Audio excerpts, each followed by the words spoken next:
Hello दोस्तों, नमस्कार। SM किसी चैनल में मैं आप सभी लोगों का दिल से बहुत बहुत स्वागत करता हूं। दोस्तों, इस वीडियो में हम लोग बात करने वाले अभी के लेटेस्ट सारी खबरों से रिलेटेड। तो चलिए स्टार्ट कर लेते हैं सबसे पहले फॉर्मेलिटीज़ के साथ। अमेरिकन बाजार कैसा चल रहा है?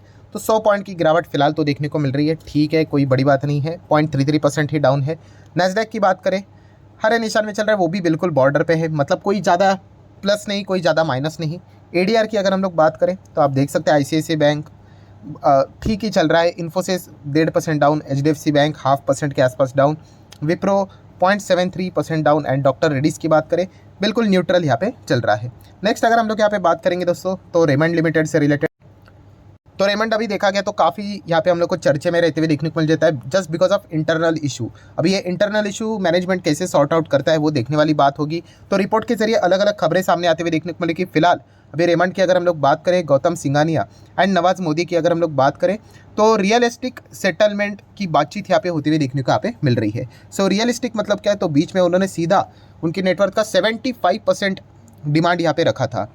सो अगर ऐसा हो जाता है तो पूरा का पूरा हम लोगों का मतलब रेमंड ग्रुप से रिलेटेड चीज़ें ही बदलती हुई देखने को यहाँ पे मिल जाएंगी। एंड नवाज मोदी की बात करें तो येस, ये भी हम लोग को रेमंड के मैनेजमेंट में देखने को यहाँ पे मिल जाती है। तो इसी चीज़ के चलते दोस्तों काफ़ी हम लोगों को मतलब रेमंड के शेयर में उतार चढ़ाव देखने को मिल जाता है। एंड खास करके आप देख सकते हो, जो स्टॉक बहुत अच्छा कर रहा था सडनली टॉप लेवल से 1/3 हम लोग को डाउन होते हुए देखने को यहाँ पे मिल चुका है। तो ये देखने वाली बात होगी आगे अब क्या होता है करके, कैसे बीच का रास्ता निकाला जाता है करके। बट सिचुएशन की अगर हम लोग बात करें तो इतना आसान भी होने वाला यहाँ पे नहीं है। नेक्स्ट अगर हम लोग यहाँ पे बात करेंगे दोस्तों, तो आप सभी लोगों को पता है बहुत सारे मूवीज़ अलग अलग यहाँ पे आते रहते हैं। एंड जो भी मूवीज़ यहाँ पे अच्छी तरीके से चलती है, ठीक है, अगर हम लोग अभी रिसेंटली मूवीज़ की बात करें, मैं इतना ज़्यादा मूवीज़ को फॉलो नहीं करता हूँ, तो आप देख सकते हो कि जो एनिमल पिक्चर यहाँ पे आया है काफ़ी अच्छी अर्निंग हो रही है। वर्ल्ड वाइड की बात करें 400 करोड़ की यहाँ पे बिजनेस बनते हुए देखने को मिल चुका है 4 दिन के अंदर अंदर। एंड अगर हम भारत देश की भी बात करें हमारे, तो अच्छा खासा कलेक्शन यहाँ पे चल रहा है। तो इस चीज़ का फायदा पीवीआर आईएनएक्स को मिलता है। 5 दिन महीने भर का भी चार्ट पैटर्न आप देख सकते हो, अच्छा खासा देखने को मिल रहा है। एंड अगर हम लोग अनलिस्टेड कंपनी की बात करें तो बुक माई शो, यस, इस कंपनी को भी अच्छा खासा फायदा यहाँ पे मिल जाता है। तो बुक माई शो की भी अगर हम लोग बात करें तो आप यहाँ पे चेक कर सकते हैं, बुक माई शो हम लोगों को प्रॉफिटेबल टर्न होते हुए देखने को मिल रहा है, बिकॉज उनका जो रेवेन्यू है 1000 करोड़ तक हम लोगों को जाते हुए देखने को यहाँ पे मिल चुका है। सो डेफिनेटली ये जो पिछले टाइम के जितने भी मूवीज़ आए थे, इसी चीज़ के चलते बुक माई शो को अच्छा खासा फायदा हुआ है। And plus book my show में तो हम लोग को और भी चीज़ें देखने को मिल जाती है, मैचेस भी बुक होते हुए देखने को मिल जाते हैं। तो आने वाले समय में हम लोग ज़रूर यहाँ पे कह सकते हैं कि कंपनी का ऑपरेटिंग रेवेन्यू और भी अच्छा खासा यहाँ पे बढ़ सकता है एंड कंपनी लगातार यहाँ पे प्रॉफिटेबल यहाँ पे रहने की कोशिश यहाँ पे कर सकती है।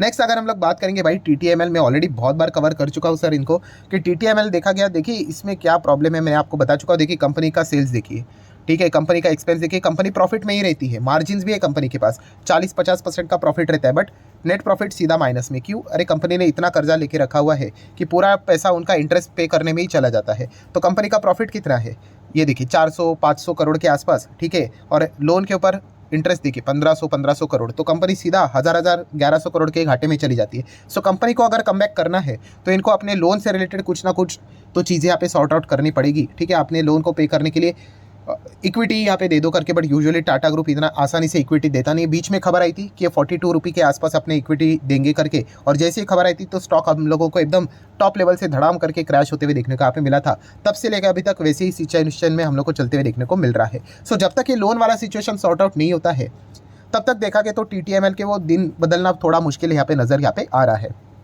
नेक्स्ट बात करेंगे भारतीय एयरटेल। तो भारतीय एयरटेल का मार्केट कैप अभी हम लोग को 6 लाख करोड़ के पार जाते हुए देखने को यहाँ पे मिल चुका है, ठीक है। कंपनी की बात करें, बड़ी कंपनी 5 साल में डबल के हिसाब से यहाँ पे देखा जाता है, बट यस अभी फिलहाल कंपनी का परफॉर्मेंस अभी पिछले 5 सालों में काफ़ी अच्छा रहा है। 200-300% के रिटर्न है। मैक्सिमम चार्ट पैटर्न अगर आप देखोगे कई समय तक कंपनी यहाँ पे चल ही नहीं रही थी, ठीक है। तो कंपनी यहाँ पे बुरी नहीं है, बट यस हम यहाँ पे कह सकते हैं कि अभी डियोपॉली के चलते ही इनके बिजनेस में हम लोग को अच्छा खासा परफॉर्मेंस देखने को मिल रहा है।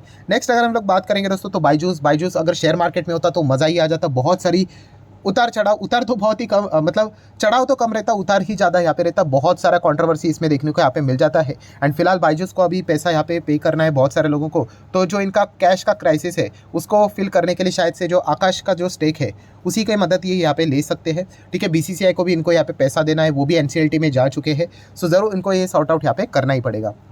नेक्स्ट अगर हम लोग बात करें, अगर आप कैब करते होंगे तो ओला या फिर उबर का इस्तेमाल करते होंगे, तो दोस्तों अभी तीसरा प्लेयर भी यहाँ पे आ चुका है। मतलब और भी प्लेयर थे मार्केट में, बट बड़े प्लेयर की बात करें, ओला उबर के साथ दोस्तों आ चुका है रैपिडो। अभी आप बोलोगे अरे रैपिडो तो टू व्हीलर में है। यस दोस्तों, यही नई ब्रेकिंग न्यूज़ है कि रैपिडो ने अनाउंसमेंट कर दिया है भाई कि वो एंटर कर रहे हैं कैब स्पेस में। सो ओला उबर के साथ अभी टक्कर देने के लिए रैपिडो टैक्सी भी आप लोगों को देखने को मिल जाएगी। यस, प्रॉपर कैब टैक्सी की यहाँ पे मैं बात कर रहा हूँ। तो ओला उबर हम यहाँ पे कह सकते हैं अभी इनके चार्जेस धीमे धीमे थोड़ा बहुत कम होते हुए भी आप लोगों को देखने को मिल सकते हैं, जस्ट बिकॉज ऑफ कंपटीशन।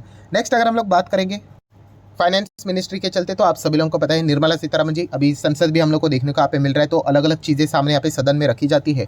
तो 3-4 इंपॉर्टेंट पॉइंट्स उन्होंने सामने यहाँ पे रखे हुए।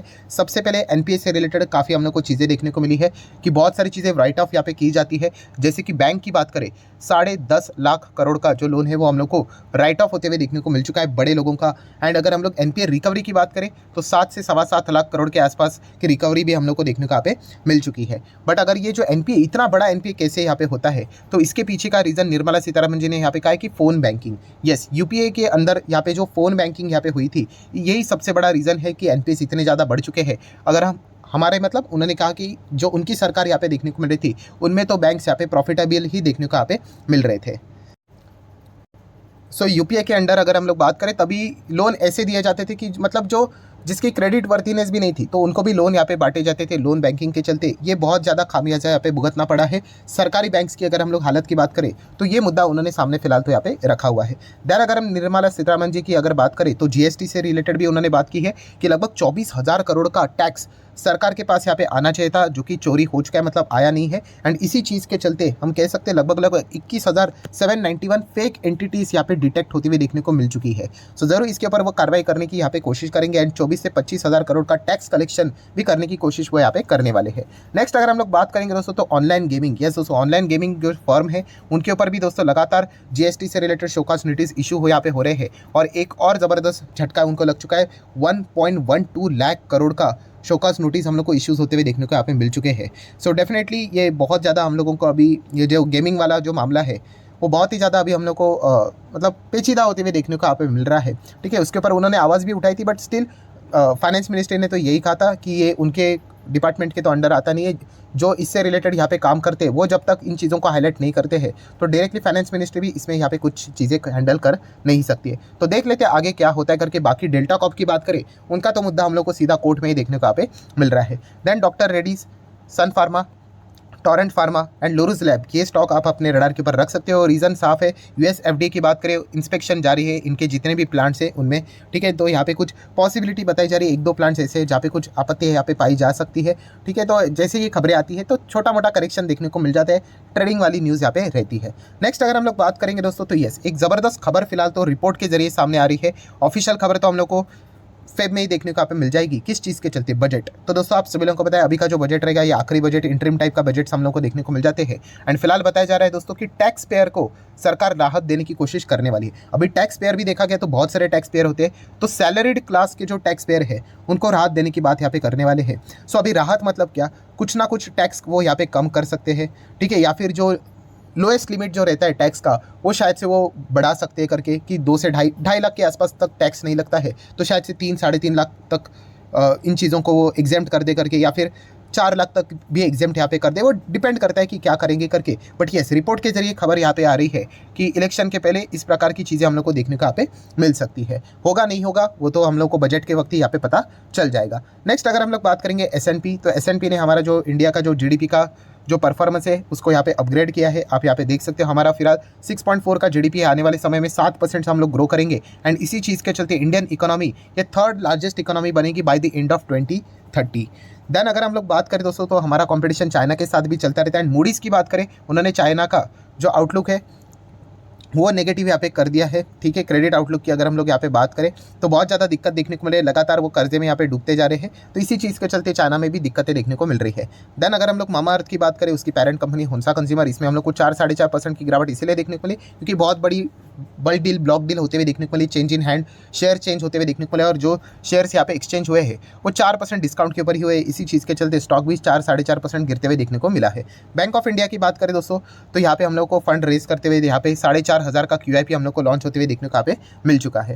देन हमारे लिए बुरी खबर यही है दोस्तों, लगातार हमारा रुपी वीक होते जा रहा है। यहाँ पे 83.35 तक यहाँ पे चीज़ें जाते हुए देखने को मिलते हैं, और उसके पहले भी रुपी यहाँ पे और भी ज़्यादा हायर लेवल मतलब डॉलर टर्म्स में यहाँ पे अगर हम लोग बात करें तो हम लगातार यहाँ पे कमजोर होते हुए देखने को मिल रहे हैं। आज के दिन की बात करें दोस्तों तो यस, FIS अगर देख सकते हैं 1500 करोड़ की बाइंग, देन दिसंबर में 2000 करोड़ की बाइंग, एंड आज के दिन 5200 करोड़ की बाइंग FIS की ओर से देखने को यहाँ पे मिली है। तो क्या ये FIS की वापसी हो चुकी है? तो देखने वाली बात होगी। सबसे इंपॉर्टेंट चीज़ क्या रहता है, अभी तो मार्केट एकदम खुशी खुशी भाग रहा है, ठीक है। तो कभी अगर यहाँ पे मार्केट में थोड़ा बहुत भी अगर करेक्शन अगर आ जाते तो देखने वाली बात होगी क्या FIS अपनी ओर से पार्टिसिपेट कर रहे हैं कि नहीं, ठीक है। इस तरीके से उन्होंने बीच में भी बाइंग यहाँ पे की थी, बट लगातार बाइंग नहीं करते हैं, देन अगेन वो सेल ऑफ करना स्टार्ट कर देते, तो ये देखने वाली बात यहाँ पे जरूर होगी। देन अदानी ग्रुप की अगर बात करें तो बहुत सारी खबरें आती रहती है, तो अदानी टोटल गैस के ऊपर आप फोकस यहाँ पे रख सकते हो। मतलब टोटल एनर्जीज की भी अगर हम लोग यहाँ पे बात करें तो उन्होंने यहाँ पे पार्टनर यहाँ पे किया कि इसके साथ with the Kanpur for electric vehicle charging से related. So definitely Adani Total energies की बात करें तो इसी चीज़ के चलते हम लोग को ये सारी चीज़ें देखने को यहाँ पे मिल रही है। देन गौतम अदानी जी की अगर हम लोग यहाँ पे बात करें तो उनका जो रैंक है अभी 16th पोजीशन पे हम लोग को जाते हुए देखने को यहाँ पे मिले हैं, ठीक है। पहले वो 20 में भी नहीं थे, देन सडनली हम लोग को इलेक्शन के रिजल्ट के बाद वो टॉप 20 में आ गया, एंड फिलहाल अभी अगर रिचेस्ट पर्सन की लिस्ट में अगर हम लोग बात करें वो 16th रैंक पे हम लोग को फिलहाल तो देखने को मिल रहा है with the help of net worth of $70 billion. So लगातार अगर अदानी के शेयर्स अगर भागते रहेंगे तो डेफिनेटली इनकी नेटवर्थ हम लोग को वापस रिकवर करते हुए देखने को यहाँ पे जरूर मिलेगी। सो ठीक है दोस्तों, जितने भी इंपॉर्टेंट खबरें थी सारी कवर कर ली। वीडियो अच्छा लगा होगा तो चाहो तो लाइक एंड शेयर कर सकते हो। मिलते हैं अगले वीडियो में, तब तक के लिए बाय बाय।